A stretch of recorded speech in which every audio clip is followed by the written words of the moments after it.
안녕하세요. 저는 카카오 내비팀에서 내비 엔진 개발을 하고 있는 긴이라고 합니다.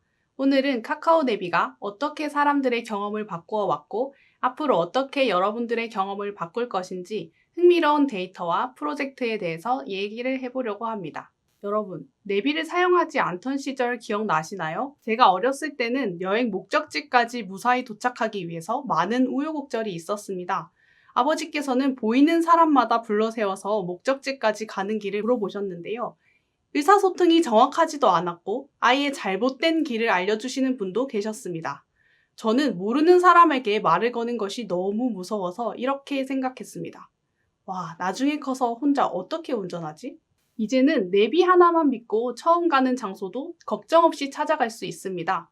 길을 외울 필요도 없고 길이 막힐 때면 우회도로도 쉽게 찾을 수 있죠. 오히려 내비 없는 상황을 떠올리기가 힘든 시대가 되었습니다. 그 중심에는 카카오 내비가 있습니다. 카카오 내비는 한 달에 1억 8천만 건의 이동 경험에 영향을 미치고 있고 지금도 여러분의 이동 경험에 카카오 내비가 함께하고 있습니다. 카카오 내비의 길 탐색 기능은 내비뿐만 아니라 택시와 대리, 주차 서비스에도 영향을 미치고 있는데요. 여러분들이 내비를 켜고 혼자 운전하실 때뿐만 아니라 술을 한 잔 드시고 카카오 대리로 이동할 때는 15만 명의 대리기사분들의 앱을 통해서 그리고 카카오 택시를 이용해서 이동하실 때는 25만 명의 택시기사분들의 앱을 통해서 그 이동 경험에 카카오 내비가 영향을 미치고 있습니다. 이렇게 많은 이동 경험에 영향을 미치는 카카오 내비를 뜯어서 경로와 소요 시간을 중심으로 탈탈 털어보도록 하겠습니다. 우선 경로를 계산하는 것부터 설명을 해보겠습니다. 경로 계산에는 데이터와 알고리즘이 필요한데요. 특히 이 데이터는 굉장히 중요합니다. 신뢰성에 아주 큰 영향을 미치기 때문입니다. 도로 통제 정보와 같이 안전과 관련된 데이터는 더욱 그렇습니다. 예를 들어서 지난 장마 때 폭우로 인해서 침수된 잠수교처럼 평소에는 갈 수 있는 도로지만 갑자기 갈 수 없는 도로가 되기도 합니다. 또 교보타워 사거리에서는 일정 시간 동안 좌회전이 불가한데요. 이런 데이터는 주기적으로 적용되는 회전 제한 데이터로 시간에 맞춰서 적용되고 있습니다. 이렇게 새롭게 생겨나는 도로 통제 정보들은 사전에 관련 기관으로부터 정보를 받고 미리 생성해서 적용 시점에 맞춰서 경로가 계산이 되고 있는데요. 일부 급박하게 생성이 되어야 되는 도로 정보 같은 경우에는 적용되는데 시일이 발생할 수 있습니다. 또 중요한 데이터가 바로 속도 데이터인데요. 빠른 길을 알기 위해서는 모든 도로의 속도 데이터를 가지고 있어야 됩니다. 그래서 카카오 내비는 하루 600만 건 이상의 길 탐색이 이루어지는 현장에서 실시간으로 사용자의 속도를 수집하고 있습니다. 특히 카카오 내비는 대리와 택시 서비스에서도 속도를 수집을 하고 있는데요. 이 그림은 내비와 택시의 시간별 사용량을 보여주는 그림입니다. 초록색이 더 많이 보일수록 내비 사용량이 더 많은 것이고 빨간색이 더 많이 보일수록 택시 사용량이 더 많은 것입니다. 일반적으로 일반 사용자들은 평일 출퇴근 시간대 또는 주말 낮 시간대에 사용량이 편향되어 있는데요. 그래서 토요일 낮 12시 그림을 보시면 내비 사용량이 더 많은 것을 보실 수가 있고 반대로 토요일 새벽 1시 그림을 보시면 일반 사용자들의 사용량이 줄어들면서 택시 사용량이 더 많은 것을 보실 수가 있습니다. 이렇게 카카오 내비는 24시간 운행하는 택시와 대리기사분들의 데이터도 수집을 하기 때문에 모든 시간대의 데이터를 골고루 수집할 수 있습니다. 여기까지 이렇게 데이터에 대해서 설명을 해봤는데요. 이 데이터를 가지고 앞으로 어떻게 경로를 계산을 하는지 그 알고리즘에 대해서 살펴보려고 합니다. 학교 다닐 때 한 번쯤 다익스트라 알고리즘 들어보셨을 것 같아요. 아시다시피 다익스트라 알고리즘은 모든 도로를 탐색을 해서 가장 빠른 길을 찾기 때문에 굉장히 느립니다. 그래서 저희는 출발지와 목적지를 중심으로 탐색 영역을 설정을 하고 그 영역 안에서만 탐색을 하도록 해서 속도를 높였는데요. 오늘은 빨리 탐색하는 것 말고 어떻게 신뢰성 있는 경로를 계산을 하는지 좀 더 깊게 들어가 보고자 합니다. 우선 예를 들어 볼게요. 카카오 모빌리티에서 출발을 해서 인근 아파트에 도착하는 것을 예로 들어보겠습니다. 그러면 카카오 모빌리티에서 가장 가까운 도로를 출발 링크로 잡고 아파트에서 가장 가까운 도로를 목적 링크로 잡습니다.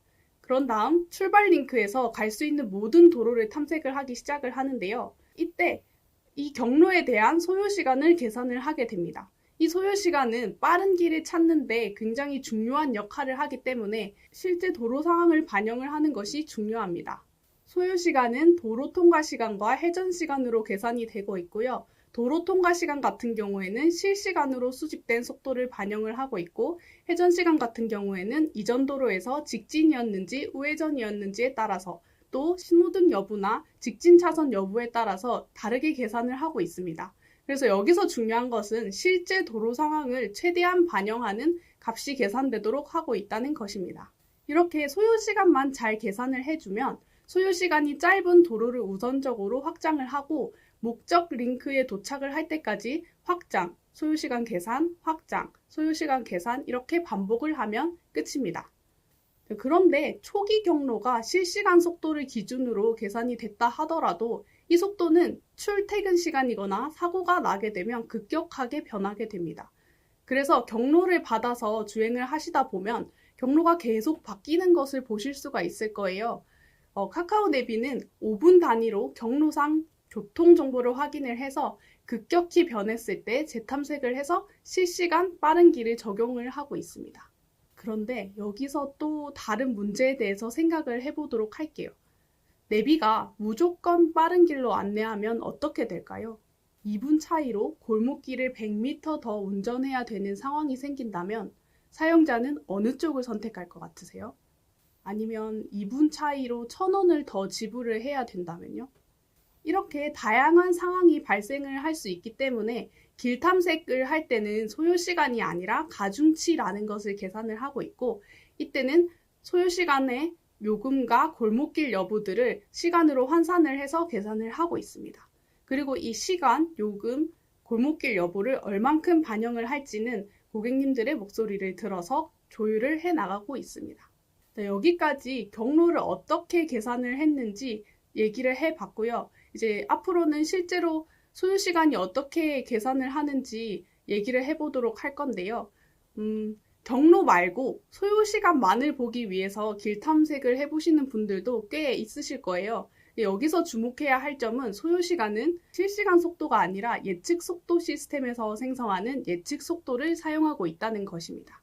이 예측 속도 시스템은 머신러닝을 사용하기 때문에 모델 학습부와 추론부로 나눌 수 있고요.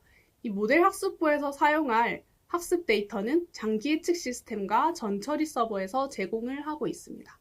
이 장기 예측 시스템을 좀 더 설명을 해보자면, 이 장기 예측 시스템에서는 실시간으로 수집되는 속도를 계속 저장을 합니다. 그리고 일정 패턴을 갖는 데이터들끼리 묶어서 평균을 내고 있습니다.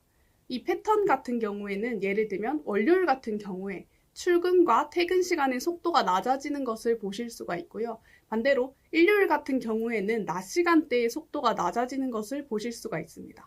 이렇게 패턴을 정의를 해놓고 실시간 속도를 받아서 이 패턴에 따라서 평균 데이터를 생성을 하면 단기 예측 모델에서 그것을 사용을 해서 학습을 하게 됩니다.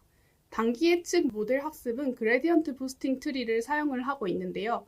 이 평균 속도에 더해서 실제 속도와 얼만큼 오차가 나는지를 학습을 하게 됩니다. 전처리 서버에서 도로 타입이나 교통량 같은 데이터에 대해서 트리 형태로 오차를 학습을 하게 되는데요. 이 트리는 하나가 아니라 여러 개가 되고 있고, 그리고 첫 번째 트리에서 실제 속도를 예측을 해보고 틀린 부분을 그 다음 트리에서 반영을 해서 학습을 하기 때문에 이 트리를 여러 개를 다 합치면 실제 속도에 비슷하게 예측을 할 수가 있습니다. 여기까지 모델을 학습을 하고 나면 추론부에서는 오늘에 해당하는 패턴 모델을 가지고 와서 실시간 속도를 받아 예측 속도를 생성을 하게 되는데요.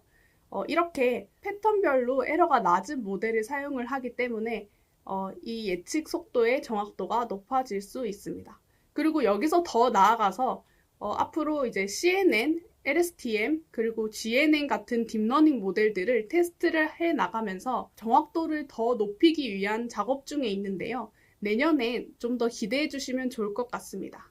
여기까지 제가 오늘 한 얘기를 요약을 하자면, 카카오 내비는 실시간 도로 상황과 불편 사항을 반영을 해서 경로를 계산을 하고 있고, 그리고 다양한 교통 정보를 반영을 해서 소요 시간을 예측을 해왔습니다. 이제는 새로운 이동 경험을 드리기 위해서 달려가고 있습니다. 예를 들면 제주도 해안도로와 같이 드라이브하기 좋은 경로를 제공하는 것입니다. 기분 전환을 위해서 혹은 여행으로 경치 좋은 길을 많이 포함하는 경로를 제공받고 싶어하는 니즈들이 있습니다. 이런 니즈들을 채워줄 수 있는 서비스를 계획을 하고 있습니다. 또 자율주행차가 실제로 서비스 될 때 필요한 것이 자율주행차에 맞는 길 탐색 경로인데요. 대표적으로 다른 점이 차선 단위로 길 탐색이 되어야 한다는 것입니다. 지난 3월 카카오 모빌리티에서는 자율주행 임시 운행 허가를 받아서 판교 일대에서 테스트를 하고 있는데요. 현재는 자율주행차가 주행 가능한 도로만 포함되도록 하는 길 탐색 기능을 제공을 하고 있고 차선 단위의 길 탐색이 가능하도록 노력하고 있습니다. 여러분, 제가 앞서 드렸던 2분 차이로 1,000원을 더 지불하는 것에 대한 질문 기억나시나요? 솔직히 저는 2분 차이로 1,000원을 더 지불하고 싶지는 않은데요. 어떤 사용자는 그 길을 선택할지도 모르겠습니다. 카카오 내비는 단연간의 운행 경험을 통해서 사용자별로 선호하는 경로가 다르다는 점을 파악을 했는데요. 시간에 민감한 사용자가 있는가 하면 요금에 민감한 사용자가 있기도 하고 또 어린이 보호구역이 적은 도로를 선호하기도 하고 또 어떤 사용자는 좁은 길이라도 빠른 길을 원하기도 합니다. 이렇게 사용자들의 다양한 선호도를 반영을 하기 위해서 카카오 내비는 개인화된 경로 추천을 제공을 하고자 노력하고 있습니다. 이제는 단순히 빠른 길을 제공을 하는 내비가 아니라 나에게 꼭 맞는 내비가 생기는 것입니다. 이렇듯 우리의 모든 노력은 결국 사용자에게 더 나은 이동 경험을 제공하기 위한 것입니다. 여정은 목적지로 향하는 과정이지만 그 자체로 보상이다 라는 말이 있습니다. 저는 저 자신, 가족, 그리고 친구들에게 안전하고 편안한 이동을 제공하기 위해서 노력해 왔습니다. 저는 여전히 그 길을 걷고 있는데요. 모두가 더 나은 이동 경험을 할 수 있도록 만드는 일은 쉽지 않겠지만 그럼에도 이 여정을 함께할 분들을 만나고 싶습니다. 감사합니다.